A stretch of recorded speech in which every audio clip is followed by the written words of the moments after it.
कहीं न कहीं इस जुमले का शिकार पूरे प्रदेश का गरीब, पूरे प्रदेश का नौजवान, पूरे प्रदेश की महिलाएं और मिडिल क्लास हो रही है। अर्थव्यवस्था से लेकर के था कि 1 ट्रिलियन इकोनॉमी प्रदेश कब तक पहुंचा देगा। अगर जिस ग्रोथ रेट से हम चल रहे हैं, आज से आगे आने 20 से 25 सालों में भी हम 1 ट्रिलियन इकोनॉमी तक नहीं पहुंच सकते हैं। आज गरीब के पास कोई पैसा, आज मिडिल क्लास के पास कोई पैसा नहीं है उसकी पॉकेट में बचाने के लिए।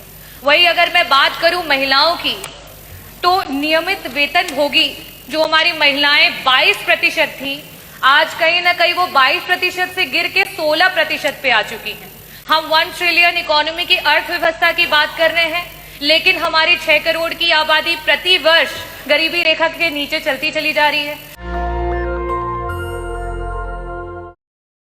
उत्तर प्रदेश की अर्थव्यवस्था जिसका दावा कर रही प्रदेश सरकार 1 ट्रिलियन इकोनॉमी का, उस पे प्रश्न पूछने का अवसर दिया। अध्यक्ष जी, जहां देश को 3 ट्रिलियन इकोनॉमी और प्रदेश को 1 ट्रिलियन इकोनॉमी का दावा कर रही है ये सरकार, वहीं वे अपने हर वादे में डबल इंजन की तरह फेल भी होती जा रही है। देश को विश्व गुरु बनाने की बात कर रहे हैं, लेकिन आज इकोनॉमिकल डिस्पैरिटी में देश विश्व गुरु बन चुका है। आज अमीर और अमीर होता चला जा रहा है और गरीब होता चला जा रहा है। वो स्वयं आपके आंकड़े बताते हैं कि आज पूरे देश में 60 करोड़ लोग हैं जो कि राशन पे आश्रित हो चुके हैं, और प्रति वर्ष 6 करोड़ लोग ऐसे हैं जो आपकी गरीबी रेखा से नीचे चलते चले जा रहे हैं। वही अगर हम मिडिल क्लास की बात करें, आरबीआई का आंकड़ा ये बता रहा है कि आज से 2010-2011 में जो एक मिडिल क्लास की आमदनी थी, सेविंग थी, वो जीएसडीपी का 25% हुआ करती थी, और आज इस समय में 5.1% पर आकर के रह गई है। आज गरीब के पास कोई पैसा, आज मिडिल क्लास के पास कोई पैसा नहीं है उसकी पॉकेट में बचाने के लिए। वही अगर मैं बात करूं महिलाओं की, तो नियमित वेतन भोगी जो हमारी महिलाएं 22% थी, आज कहीं ना कहीं वो 22% से गिर के 16% पे आ चुकी हैं। हम 1 ट्रिलियन इकोनॉमी की अर्थव्यवस्था की बात कर रहे हैं, लेकिन हमारी 6 करोड़ की आबादी प्रति वर्ष गरीबी रेखा के नीचे चलती चली जा रही है।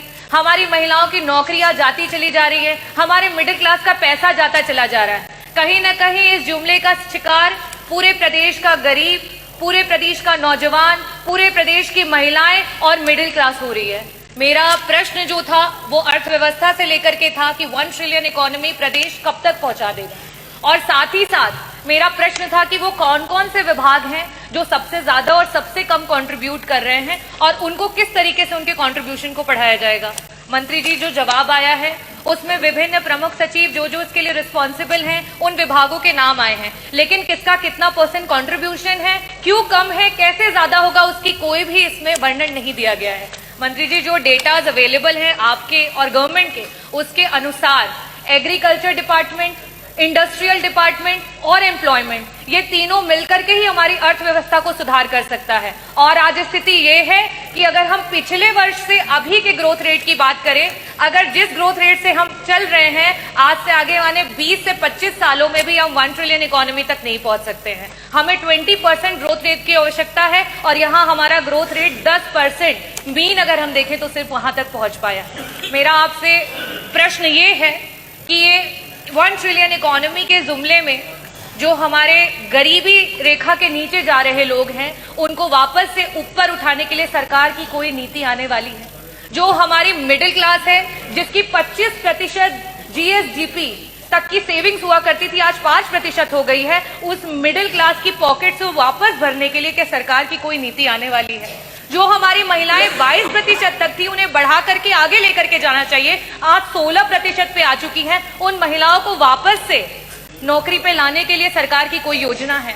और साथ ही साथ मंत्री जी, विभागों का वर्णन आपने तो नहीं दिया, मैं आपसे दूसरा यह सवाल करना चाहूंगी कि एग्रीकल्चर डिपार्टमेंट को 4 गुना काम करना पड़ेगा, हमारे इंडस्ट्री डिपार्टमेंट को 3.5 गुना काम करना पड़ेगा, और एम्प्लॉयमेंट रेट को 4 गुना काम करना पड़ेगा, जब आप पिछले 2017 से लेकर के 2025 तक उस ग्रोथ रेट को नहीं कवर कर पाए हैं, तो आगे आने वाले समय में आप 5 साल का दावा कर रहे हैं कि 5 साल में आप 1 ट्रिलियन इकोनॉमी बनाएंगे। आप कैसे बनाएंगे? और मैं पूरी उम्मीद करती हूँ कि मंत्री जी जब भी जवाब देते हैं बहुत ही डेटास के साथ देते हैं। मैंने जिस तरीके से जीएसडीपी का 25% का डेटा रखा है, महिलाओं का डेटा रखा है, साथ में गरीबी रेखा से प्रति वर्ष जिस तरीके से लोग नीचे आते जा रहे हैं उनका डेटा रखा है, मैं पूरी उम्मीद करती हूँ कि उस डेटास के साथ ही जवाब मिलेगा। बहुत बहुत धन्यवाद।